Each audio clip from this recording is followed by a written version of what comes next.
pelajaran di MAIS nanti bisa belajar di rumah sampai nanti selesai.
Bonjour les associations Sourire d'Indonésie.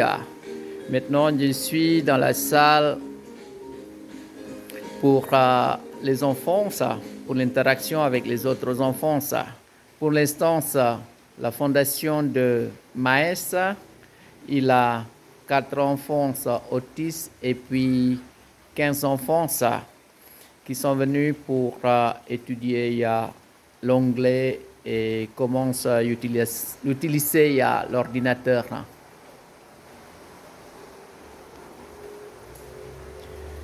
Et Madel, qui appartient à cette association, alors que lui, il a décidé de rentrer dans le village parce qu'avant, il travaille dans le foyer de Widiaguna. Là-bas, il travaille pendant 5 ans. Il a beaucoup d'expérience. En regardant son frère qui est autiste, en ce moment-là, lui, c'est tellement triste de voir le développement de son enfance, de son frère, tu sais moi. Donc, il a décidé de rentrer dans le village, de créer la fondation du Maïs. Et puis, il vous a remercié beaucoup de votre support pour l'association du Maïs, parce que il ne sait pas comment dire merci, parce qu'il vous a aidé beaucoup, les associations Sourire Indonésie, pour la fondation du Maïs.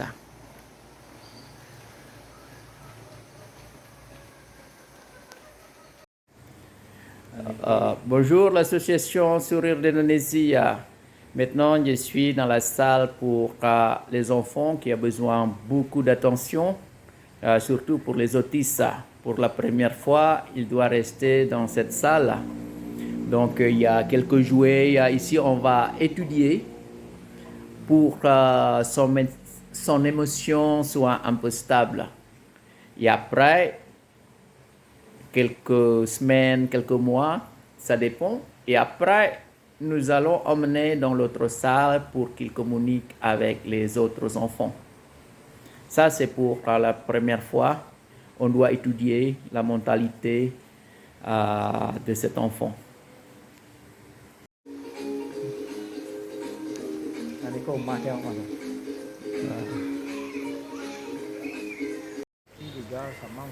Bonjour les associations d'Indonésie.